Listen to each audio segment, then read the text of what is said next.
All right, so this is what the final demo session looks like inside Adobe Audition. I threw this together in a few hours, but just let me clarify further how tedious creating a demo can be.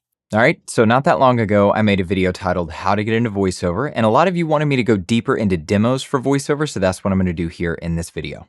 First, let's talk about what a demo is, what it consists of. Then towards the end of the video, I'll actually make a mini demo, and then I'll get into things like when you should actually get a demo made. And that's actually the most important part, so make sure to stay until the end of the video to hear all of that. And then at the very end of the video, I'll talk all about why you shouldn't make your own demo. Okay, so first, what is a demo? Well, it's just a way for people to hear how you sound, where to place you and where your talent level is. On-camera actors also have a demo reel, but for them it's either film or TV reels that show them in whatever movies, films, or TV shows they've been in, and then a commercial demo showing whatever commercials they've done. So that's pretty much what we have here as voice actors. A demo showcasing the jobs that we've booked. Well, James, what if I haven't booked any jobs? Not to worry, in that case, you would just get a spec demo made. So rather than it being actual real jobs that you've booked, a spec demo is where you hire professionals to write a few spots that fit who you are, how you sound, and the type of jobs that you shine at. The type of jobs that you fit and perform the best. This is actually what the majority of people do when getting a demo made. Now, a real professional service will get to know you a little bit before writing these spots for you, so they make sure to write spots that you're actually really good at and that fit all the criteria that I just laid out before. Now, here in a little bit, I'll actually walk you through the entire demo process from beginning to end so you know what to look out for when you get one made. But first,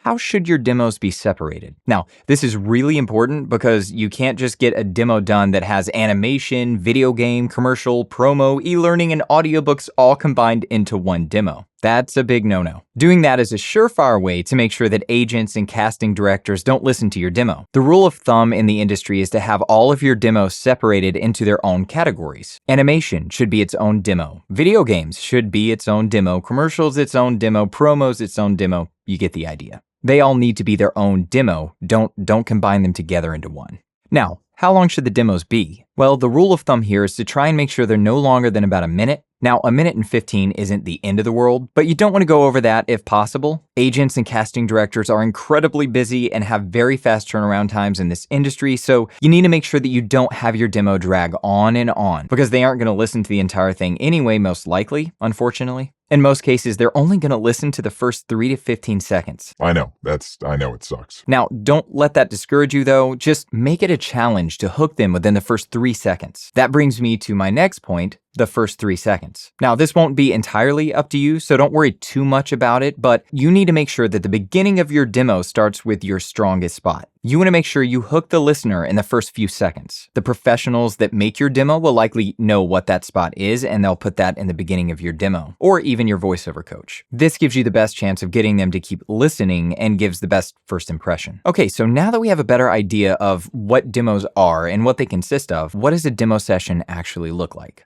Well, first off, you'll reach out to whoever you decide to do your demo with, and you'll likely have some type of conversation with them about who you are, what are your interests and hobbies, and of course, you'll talk about your voiceover experience and all of that good stuff. They get to know you so they can better write spots that fit who you are and what shows you off in the best light. So they'll begin writing the spots for you, and when they're ready, your date will be set. Now, back before the pandemic, you'd actually go into their studio and record your demo. But nowadays, it's actually done virtually from your home studio in a lot of cases. You'll connect with them, most likely via Source Connect, and record with them from your home studio. You can have your voiceover coach direct you throughout the session, or they may provide one. It all depends on the company and the service you sign up for. And here in a little bit, I'll get to what you should look out for when trying to pick who you want to actually produce your demo. Your coach will direct you through the session to get the absolute best read out of you possible. And here's the thing, the read they pull out of you during your demo session should be something that you can reproduce in a moment's notice. You never want to get amazing reads on your demo and then not be able to reproduce that yourself in auditions or any other situation. If that's the case, that's the one easiest way to know that you're not actually ready for a demo and you need more training before looking for a demo. But that's where your coach comes into play to let you know if you're actually ready for a demo or if you need to keep training. Some places will actually have you audition to see if you're ready for a demo or not, which I actually think is a really good way to go about it so that they don't end up wasting your money and your time, or their time. I'll get more into that in a bit. Once you're done with your demo session, the audio will be sent off to an engineer who does this type of work day in and day out, and they'll make the demo sound as professional as possible. Now, making sure the demo sounds sonically professional is definitely super important, but there are a few other things that you need to look out for and worry about when it comes to choosing the right company to produce your demo. Let's get into those now. First things first, look on their website for audio samples of other demos that they've made in the past. See how they sound. Do they sound professional? Is the audio quality top-notch? Do the spots actually sound like you could hear them on the radio, social media, or TV? They have to sound like the real spots. That's huge. Also, have you heard the music they chose in other demos? Another thing to look out for is if the company reuses music beds over and over. Music beds are just the tracks that play underneath your voiceover. Now, I can understand having them repeat every now and again, maybe? But honestly, there are so many music beds to choose from out there, this really shouldn't happen. The last thing you want is to hear your demo and then hear another voice actor's demo with the same exact music bed underneath. But if they pass those tests, then there's a good chance that you're good to add them to the list of your potential companies. Then, if it's not already laid out on their site, contact them and ask them about the process. Personally, if they don't take the time to ask you questions and get to know who you are, I wouldn't go with that company. A demo is a really personal process that shouldn't be taken lightly. You don't want them throwing spaghetti against the wall to see what sticks. The spots they write for you should be very intentional in what fits you and who you are the best. At the end of the day, they need to be able to write spots that showcase you in the best light and highlight your strengths so it makes it easier to cast you. And you really want to make sure they know what they're doing when it comes to recording, mixing, and mastering the spots. The music and the sound effects they choose need to sound current and not dated, and of course, they need to be able to mix and master everything together so that it sounds as professional as possible. And a lot goes into that.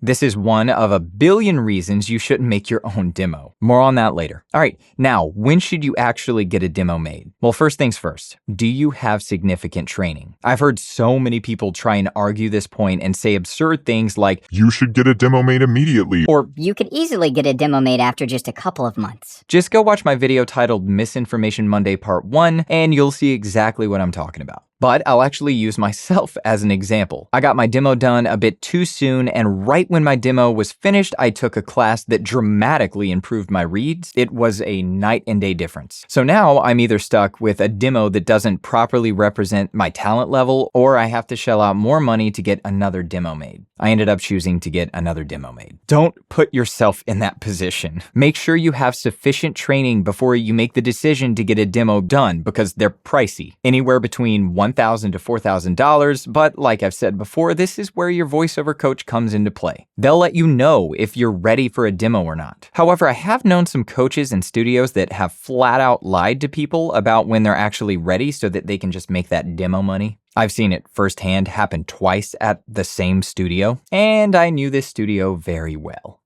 But this happened with 2 of their instructors and probably happened more than that. These were just the times that I was actually aware of. One of these instructors had someone reach out to them saying that they had absolutely no voiceover training whatsoever, and by the end of the call, the instructor had convinced them to get a $2,000+ demo done that following week. The other instructor coached a client for just 2 weeks and then told them they were ready for a demo, again, just to make that demo money. Now, if anything like this ever happens to you, as I always say, run the other direction as fast as you can and let everyone you pass by know that coach's or studio's name so no one else falls for their scams. Now, I won't say the name of the coaches or the studio in this video for a few reasons, but if you personally ever experience anything like this, definitely let people know about it whenever you can. That's how we stop scams like this from happening in this industry. If you talk to any working professional, they will advise you don't get your demo done unless you have significant training. Some will say 6 months, and some will even say waiting a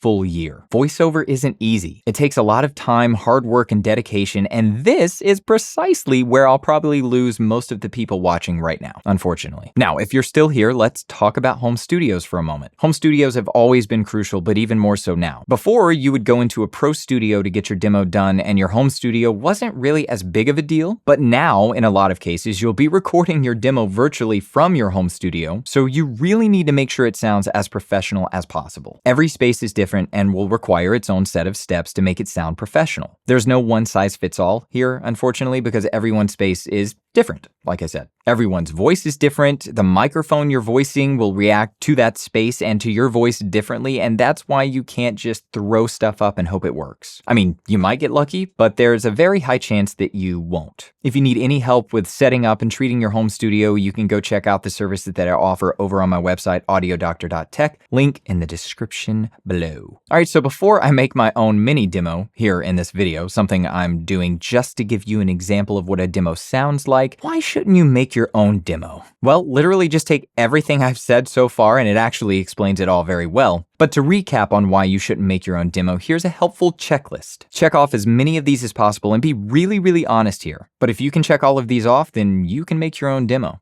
Have you been dedicating yourself to frequent training for voiceover? Have you ever coached someone through a demo? If so, do you have 10 plus years of coaching experience? Do you know what the current trends are in the industry? Have you ever written a commercial before? Have you ever written an episode of animation, video game, etc.? Do you have a subscription to a service that offers high-quality music beds and sound effects? If so, do you know what music beds and sound effects to choose that will actually complement the spots in that demo? Are you an audio engineer? Do you have extensive ear training? Do you know how to mix voice with music and sound effects in a way that allows the voice to stand out but not have the music so low that it's difficult to hear, or the other way around? Do you know how to mix the demos so that it sounds like what you would hear on TV, the radio, and social media? Do you know how to properly master that demo? Now, if you answered yes to all of those, you can absolutely make your own demo. And also, there are other things I could have thrown in there, but you get the idea. Agents, casting directors, audio engineers, and voiceover professionals can smell or hear a homemade demo from a billion miles away. And while you likely can't hear the difference, it's like nails on a chalkboard to them. Now, I definitely don't check all of those boxes, so this is why I'm not going to use what I'm about to make to try and get an agent or anything like that. This is all for you.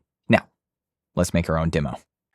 All right, so this is what the final demo session looks like inside Adobe Audition. I threw this together in a few hours, but just let me clarify further how tedious creating a demo can be. For all of the spots, you have to find the perfect music, sound effects, and then of course do your best with the voiceover. But with the video game and animation spots specifically, you have to really make them sound like they're from a movie, and you don't have the visuals to help enforce anything. So you really got to go and find every little detail possible to sell the scene that you've created here. You've got to add the ambience of the scene, like for the animation spot, I had to find footsteps that sounded appropriate for the hardwood floor of the saloon, and then I had to find spurs from another clip, because I really wanted the spur sound that you hear in a lot of westerns. And that clip with the spurs also had footstep sounds within it that I didn't like as much as the other footsteps that I found, so I had to throw a high-pass filter on the spurs sample to take out the footsteps, but then leave the spurs so I could join the other two together. Little things like that really take it to another level. If you'd like to see a complete start to finish guide of how I made this demo and more like it, I'll be adding it to my Audio for Content Creators course that you can find over on my site, audiodoctor.tech. Now, I'm about to play the demo, but really quickly, remember what I said in the video. Even though I made my own demo here, just to give you an example, I really recommend not creating one yourself. However, if you have a podcast or a YouTube channel, knowing how to do this can actually come in really handy, mixing music and sound effects with your voice. You'll be doing a lot of that when you're making your own content for that type of stuff, which is why I'll be adding stuff like this to my course. Also, I put multiple genres together here in this one demo, again, as an example and just to have some fun, but don't do this if you're a voice actor. All right, here's the final demo. Tonight, on a brand new reality TV show like never before. It's time to party! Watch people talk, eat, fight, fall in love, change the very fabric of our society with the stupid things they say and do. Yo, family's everything. Critics are calling this the most real and organic TV show ever made. Why won't you love me? Expect the unexpected, with a fully scripted cast of paid actors who pretend like everything's happening to them for the first time ever. Bro, you wanna take this outside? Tune in tonight for the premiere of It Really Doesn't Take Much to Distract All of You Season 1. Everybody out of here. I'm getting out of here. I know you're in here, boy. Question is, you gonna come out on your own? Or am I gonna have to hunt you down? I can hear you. Tell you what, I'll give you 5 seconds to show yourself before I start shooting. 5, 4, 3, 2. Oh God. Okay. Okay, there was something in the coffee I drank this morning. All right, and if you just let me go to the outhouse real quick, I'll come right back and we can have our shootout. Okay, I promise. Okay. Oh God. I'll be right back. Just wait right there. Okay, I promise. I'll be right. Oh my God. I'm out of ammo. We're gonna die. All right, calm down. We're gonna be fine. Calm down. We're gonna be fine. There's a tank 100 feet away, getting closer every second. We don't have. Oh my God! What is that? I told you, we're gonna be fine. Wait, no. Hey!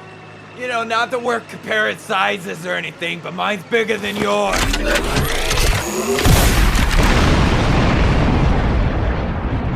See? I told you. We're fine. Wow. Does your audio sound like, this? If you want your audio to go from sounding like this to sounding like this, just head over to audiodoctor.tech and sign up for the Audio for Content Creators course. In the course, James shows you everything you need to know in order to have great sounding audio. The weirdest part about this ad is, I'm James, talking about myself in the third person. So, yeah. Sign up over at audiodoctor.tech. All right, I hope you found this video really helpful, and if you decide to make your own demo, well, you know what they say.